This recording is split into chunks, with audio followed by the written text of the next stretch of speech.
നമസ്കാരം. മലയാളി വാർത്തയിലേക്ക് സ്വാഗതം. UDF-ൽ ഏറ്റവും അച്ചടക്കമുള്ള ഒരു പാർട്ടിയാണ് മുസ്ലിം ലീഗ് എന്നാണ് പൊതുവെ പറയാറുള്ളത്. ഒരു പരിധിവരെ കേഡർ സംവിധാനങ്ങളുള്ള പാർട്ടിയാണ്. അവിടെ അച്ചടക്കത്തോടു കൂടിയാണ് നേതാക്കന്മാരും അണികളുമെല്ലാം പ്രവർത്തിക്കുന്നത്.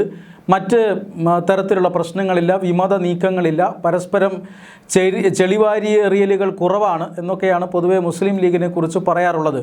കോൺഗ്രസിനകത്ത് നടക്കുന്ന വ്യാപകമായ തമ്മിലടിക്കെതിരെ പലപ്പോഴും ആദ്യം രംഗത്ത് വരുന്നത് മുസ്ലിം ലീഗാണ്. നിങ്ങളിങ്ങനെ ഐക്യമില്ലാതെ പെരുമാറിയാൽ ശരിയാവില്ല, അത് നമ്മുടെ മുന്നണിയുടെ കെട്ടുറപ്പിനെ ബാധിക്കും എന്നൊക്കെ പലപ്പോഴും കോൺഗ്രസിനെ ഉപദേശിക്കാറുള്ള ഒരു കക്ഷി കൂടിയാണ് മുസ്ലിം ലീഗ്. എന്നാൽ മുസ്ലിം ലീഗിൽ ഇപ്പോൾ വലിയ കലാപം ഉടലെടുത്തിരിക്കുകയാണ്. ആ കലാപം മറ്റൊന്നുമല്ല, മന്ത്രിമാരുടെ പേഴ്സണൽ സ്റ്റാഫിൻ്റെ നിയമനത്തെ ചൊല്ലിയാണ് കലാപം. UDF സർക്കാർ അധികാരത്തിൽ വന്നത് മുതൽ തന്നെ കോൺഗ്രസിലും മുസ്ലിം ലീഗിലും മറ്റ് പല ഘടകകക്ഷികളിലും മന്ത്രിമാരുടെ പേഴ്സണൽ സ്റ്റാഫിൻ്റെ നിയമനം വിവാദമായിരുന്നു. അതായത് 10 വർഷം കൊണ്ട് പ്രതിപക്ഷത്തിരിക്കുന്ന പാർട്ടിയാണ് അല്ലെങ്കിൽ മുന്നണിയാണ് UDF, അതിനകത്തുള്ള എല്ലാ ഘടകകക്ഷികളും. അതുകൊണ്ട് തന്നെ 10 വർഷത്തിന് ശേഷം മുന്നണി അധികാരത്തിലെത്തുമ്പോൾ മന്ത്രിമാരുടെ പേഴ്സണൽ സ്റ്റാഫിലേക്ക് എല്ലാ അംഗങ്ങളെയും നിയമിക്കുക, അതിവേഗം പ്രശ്നങ്ങളൊന്നുമില്ലാതെ നിയമിക്കുക എന്ന് പറഞ്ഞാൽ പാർട്ടിക്ക് വലിയൊരു ബുദ്ധിമുട്ടായി മാറുകയാണ്. അത് മുസ്ലിം ലീഗിന് മാത്രമല്ല, മുന്നണിയിലെ മറ്റെല്ലാ ഘടകകക്ഷികൾക്കും കോൺഗ്രസിനുൾപ്പെടെ അതൊരു വലിയ ബുദ്ധിമുട്ടായി മാറുകയാണ്. കാരണം മന്ത്രിമാരുടെ പേഴ്സണൽ സ്റ്റാഫ് എന്ന് പറഞ്ഞാൽ പഴയതുപോലെ അല്ല, എല്ലാ പാർട്ടിക്കാരെയും എടുത്ത് നിയമിക്കാൻ കഴിയില്ല. അവിടെ അതിനാവശ്യമായ അനുഭവ സമ്പത്തും കഴിവും പരിചയവും ഒക്കെയുള്ള ആളുകളായിരിക്കണം. അങ്ങനെയുള്ള ആളുകളെ പാർട്ടിയിൽ തന്നെ കിട്ടാൻ ബുദ്ധിമുട്ടാണ് എന്നാണ് ചില കോൺഗ്രസ് നേതാക്കൾ അടക്കം പറയുന്നത്. അതുകൊണ്ട് തന്നെ പാർട്ടിക്ക് പുറത്തു നിന്നും പലപ്പോഴും പേഴ്സണൽ സ്റ്റാഫിലേക്ക് ആളുകളെ നിയമിക്കേണ്ടി വന്നിട്ടുണ്ട്. ഇങ്ങനെ പാർട്ടിക്കാരെ തഴയുന്നുവെന്ന ആരോപണം കോൺഗ്രസിനകത്ത് നേരത്തെ തന്നെ വന്നതാണ്. കോൺഗ്രസിനകത്ത് ഈ പേഴ്സണൽ സ്റ്റാഫുമായി ബന്ധപ്പെട്ട പ്രശ്നങ്ങൾ, പല മന്ത്രിമാരുടെയും പേഴ്സണൽ സ്റ്റാഫ് നിയമനം ഇതുവരെയും പൂർത്തിയായിട്ടില്ല. പക്ഷേ കഴിഞ്ഞ ദിവസം ആരോഗ്യമന്ത്രി K. മുരളീധരൻ്റെ പേഴ്സണൽ സ്റ്റാഫിൽ 2 പേർ രാജിവെച്ച കാര്യം നമ്മൾ റിപ്പോർട്ട് ചെയ്തതാണ്. ഇങ്ങനെ പേഴ്സണൽ സ്റ്റാഫുമായി ബന്ധപ്പെട്ട വിഷയങ്ങൾ പല വിവാദത്തിലേക്കും പോകുന്നു. കോൺഗ്രസിനകത്തുണ്ടായത് കഴിഞ്ഞ 10 വർഷം പാർട്ടിക്ക് വേണ്ടി പണിയെടുത്ത, പാർട്ടിക്ക് വേണ്ടി സമരം ചെയ്ത, പാർട്ടിക്ക് വേണ്ടി ജയിലിൽ പോയ പല ആളുകളെയും തഴഞ്ഞ് പാർട്ടി ഇപ്പോൾ ഈ ഇടതുപക്ഷ അനുഭാവികളെയും മുൻ മന്ത്രിമാരുടെ പേഴ്സണൽ സ്റ്റാഫിനെയും ഒക്കെ പേഴ്സണൽ സ്റ്റാഫായി വച്ചിരിക്കുന്നു എന്നാണ്. അത് അത്തരത്തിലുള്ള വിവാദങ്ങൾ പലയിടങ്ങളിൽ നിന്നും ഉയരുന്നുണ്ട്. അതേ സാഹചര്യം തന്നെയാണ് ഇപ്പോൾ മുസ്ലിം ലീഗിലും ഉയർന്നു വന്നിരിക്കുന്നത്. മന്ത്രിമാർ ഈ തന്നിഷ്ടപ്രകാരം പേഴ്സണൽ സ്റ്റാഫ് അംഗങ്ങളെ നിയമിക്കുന്നുവെന്നാണ് മുസ്ലിം ലീഗിൽ കലാപം ഉയരുന്നത്. ഈ കലാപത്തിന് നേതൃത്വം നൽകുന്നത് മുസ്ലിം ലീഗിൻ്റെ യുവജന വിഭാഗമായ MSF തന്നെയാണ്. ഈ MSF കഴിഞ്ഞ ദിവസം MSFൻ്റെ മലപ്പുറം ജില്ലാ കമ്മിറ്റി ഒരു പ്രമേയം പാസ്സാക്കിയിരുന്നു. ലീഗ് സംസ്ഥാന നേതാക്കളെ വേദിയിലിരുത്തിക്കൊണ്ടാണ് ആ പ്രമേയം പാസ്സാക്കിയത്. ആ പ്രമേയം അതിരൂക്ഷമായ വിമർശനമാണ് മുസ്ലിം ലീഗ് മന്ത്രിമാർക്കെതിരെ ഉയർത്തുന്നത്.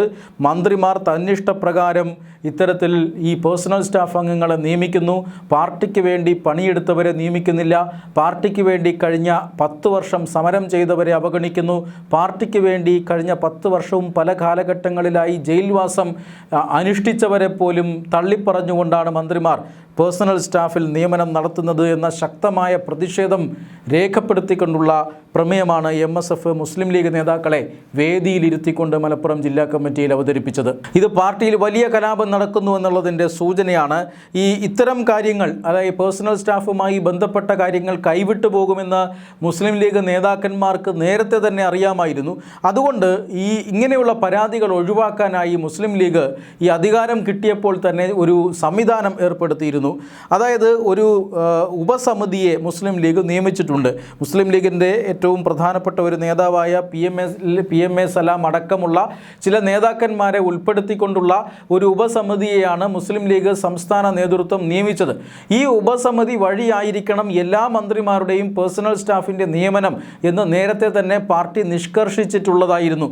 എന്നാൽ ഈ ഉപസമിതി പോലും അറിയാതെ പല മന്ത്രിമാരും സ്റ്റാഫ് അംഗങ്ങളെ നിയമിച്ചു എന്നാണ് ഇപ്പോൾ പരാതി പരാതി ഉയരുന്നത്. അതിൻ്റെ ഭാഗമായിട്ടാണ് വലിയ കലാപം മുസ്ലിം ലീഗിൽ ഉയർന്നിരിക്കുന്നത്. ഇത്തരത്തിൽ മുസ്ലിം ലീഗിന് നേതൃത്വത്തിനെതിരെ അതിശക്തമായ വിമർശനമാണ് വിവിധ പാർട്ടി ഘടകങ്ങളും അതോടൊപ്പം തന്നെ ഈ MSF പോലെയുള്ള ഉപസംഘടനകളും ഉയർത്തിയിരിക്കുന്നത് എന്നത് ശ്രദ്ധേയമാണ്. ഈ ഉപസമിതി നിലവിലിരിക്കെ ഉപസമിതിയെ മൈൻഡ് ചെയ്യാതെ, ഉപസമിതി അറിയാതെ പോലും ഇത്തരത്തിലുള്ള നിയമനങ്ങൾ നടന്നിരിക്കുന്നു എന്നതിൻ്റെ പേരിലാണ് മുസ്ലിം ലീഗ് സംസ്ഥാന നേതൃത്വത്തിനെതിരെ വലിയ വിമർശനം ഉയരുന്നത്. ഈ വിമർശനത്തെ മുസ്ലിം ലീഗ് നേതൃത്വം കൈകാര്യം ചെയ്യുകയും ചെയ്യുന്നു, അല്ലെങ്കിൽ പ്രതിരോധിക്കുകയും ചെയ്യുന്നു എന്നുള്ളതാണ് മറ്റൊരു കാര്യം. അതായത് എത്രയൊക്കെ ഉപസമിതി ഉണ്ടെങ്കിലും ഈ പേഴ്സണൽ സ്റ്റാഫ് നിയമനം എന്ന് പറഞ്ഞാൽ അത് അത്ര എളുപ്പമുള്ള കാര്യമല്ല. മന്ത്രിമാരെല്ലാം ഇപ്പോൾ വലിയ തിരക്കിലാണ്. വലിയ വലിയ കാര്യങ്ങൾ മന്ത്രിമാർക്ക് ചെയ്യാനുണ്ട്. പഴയ കേരളമല്ല ഇത്. ഭരണരീതി പോലും മാറിയിരിക്കുന്നു. അതുകൊണ്ട് തന്നെ മന്ത്രിമാരിൽ പലരും പുതിയ മന്ത്രിമാരാണ്. അവർക്ക് ഭരണപരിചയം കുറവാണ്. അതുകൊണ്ട് തന്നെ പേഴ്സണൽ സ്റ്റാഫ് അംഗങ്ങളിൽ പരിചയമുള്ളവരുണ്ടാകണം, കഴിവുള്ളവരുണ്ടാകണം.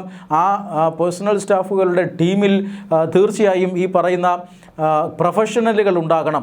അതുകൊണ്ട് തന്നെ ആ നിയമനം മന്ത്രിമാർ ആ രീതിക്ക് നടത്തുന്നതാണ്. പാർട്ടിയിൽ ഇങ്ങനെ പണിയില്ലാതെ നടക്കുന്ന ആളുകളെ മുഴുവൻ സത്യം പറഞ്ഞാൽ ഈ പേഴ്സണൽ സ്റ്റാഫായി നിയമിക്കാൻ കഴിയില്ല. എല്ലാവരെയും തൃപ്തിപ്പെടുത്തിക്കൊണ്ട് മുന്നോട്ട് പോകാൻ കഴിയില്ല എന്നാണ് മുസ്ലിം ലീഗ് സംസ്ഥാന നേതൃത്വം തന്നെ പ്രതികരിച്ചിരിക്കുന്നത്. പാർട്ടിയിൽ വാലാകോല നടക്കുന്നവരെ പിടിച്ച് പേഴ്സണൽ സ്റ്റാഫ് ആക്കണമെന്ന് പറഞ്ഞാൽ, പ്രത്യേകിച്ച് മുസ്ലിം ലീഗിനെ പോലെയുള്ള പാർട്ടിയിൽ ആക്കണമെന്ന് പറഞ്ഞാൽ അത് നടക്കുന്ന കാര്യമല്ല എന്ന് സംസ്ഥാന നേതൃത്വം തന്നെ ഇപ്പോൾ പറഞ്ഞ് പ്രതിരോധവുമായി രംഗത്ത് വന്നിരിക്കുകയാണ്. സംസ്ഥാന നേതൃത്വം ഇടപെടണമെന്ന ആവശ്യമാണ് ഇപ്പോൾ MSF ഉയർത്തിയിരിക്കുന്നത്. ഈ പ്രമേയത്തോട് നിഷേധാത്മകമായ ഒരു സമീപനമാണ് നിലവിൽ സംസ്ഥാന ഘടകം സ്വീകരിച്ചിരിക്കുന്നത്. സംഘർഷം അല്ലെങ്കിൽ ഈ കലാപം രൂക്ഷമായാൽ തീർച്ചയായും ഒരുപക്ഷെ ഈ സംസ്ഥാന നേതൃത്വം ഇടപെട്ടുകൊണ്ടുള്ള ഒരു അനുനയ ഫോർമുല നിലവിൽ വന്നേക്കാം. എന്തായാലും മുസ്ലിം ലീഗിൽ വലിയ കലാപം തന്നെ ഈ പേഴ്സണൽ സ്റ്റാഫുമായി ബന്ധപ്പെട്ട് ഉയർന്നിരിക്കുന്നു.